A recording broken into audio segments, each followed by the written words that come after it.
Welcome back everybody to Forza Motorsport, and today we're taking a look at the 2008 Mazda Furai.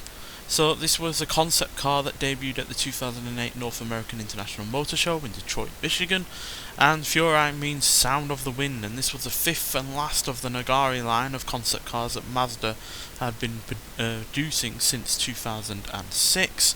And its chassis is based on a Le Mans prototype, so it's basically a concept car of a prototype, which is a little bit weird.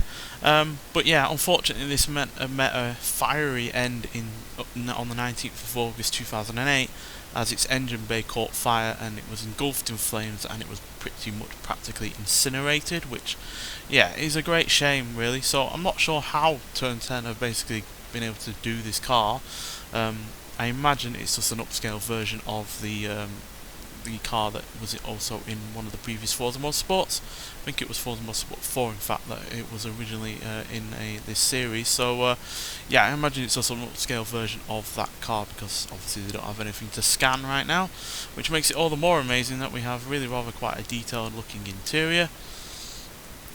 So yeah, as you can see, it's not a a massively comfortable looking interior or one with many amenities, but that's because at the end of the day it's not just a concept car but also a racing car at the same time.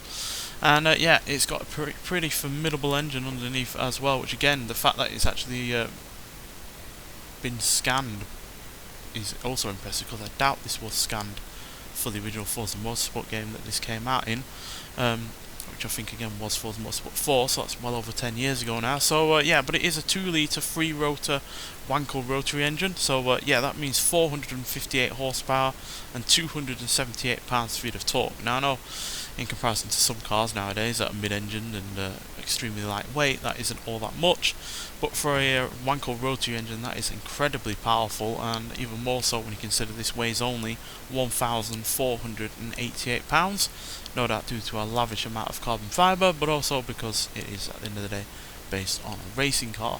And yeah, it quite frankly needs that amount of horsepower, because obviously with massive front splitter that it's got there, and an even more gigantic rear wing and rear diffuser, this does generate a hell of a lot of downforce, and that means that this car handles absolutely beautifully, as we'll see when we get out on the racetrack, and that's only helped even further by the fact it doesn't weigh anything either. So yeah, an incredible looking car, but yeah, let's get out onto the track and see if it's even more incredible when it comes to how it drives.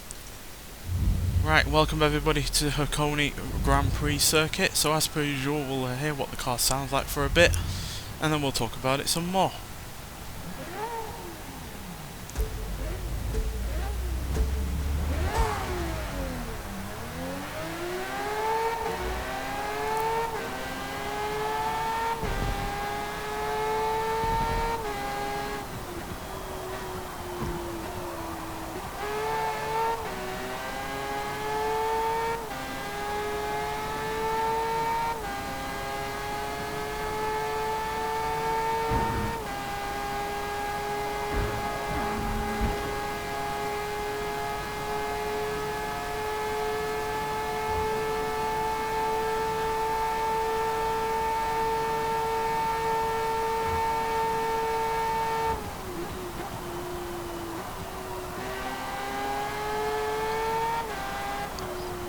So yeah, this sounds absolutely incredible. I'm not usually a fan of Wankel rotary engine noises.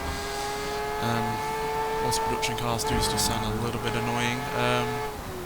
But this, yeah, is fantastic, and obviously Mazda have long stuck with the rotary engine. It's not really something I think that they do anymore, but they were the last holdouts with this kind of engine, and yeah, they really were showing how great they could do with a car like this. So yeah, hats off to them for keeping this type of engine going long after many people had stopped. And yeah, it's properly quick as well in terms of acceleration, just because of how little weight there is.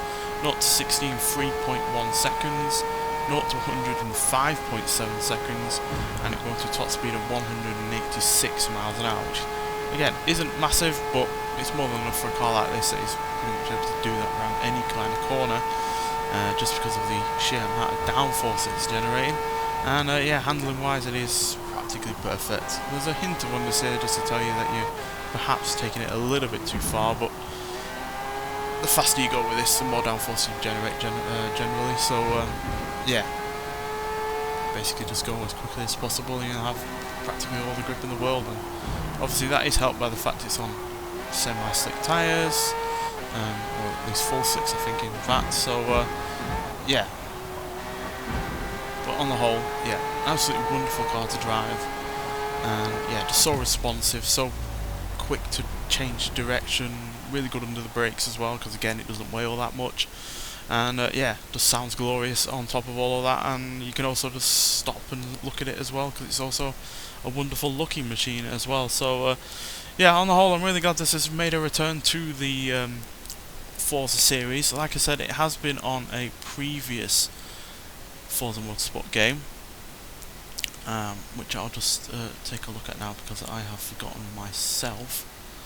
But yeah, the fact that we finally got it back after being away for so long, and despite the fact that obviously it was destroyed in a fire, is all the more impressive, quite frankly. So yeah, this was originally on Forza Motorsport 3 and Forza Motorsport 4, so much like with the Pantera, which was also on both of those games, although that was a different version of that car. We haven't had this for quite some time, and yeah, it's really great that they are bringing back these cars that have been out of the series for nigh on well over a decade, and yeah, that's just fantastic, quite frankly. And the fact that they've done it with a car that no longer sadly is around is even better, because it at least means that it lives on in the digital realm of this game series.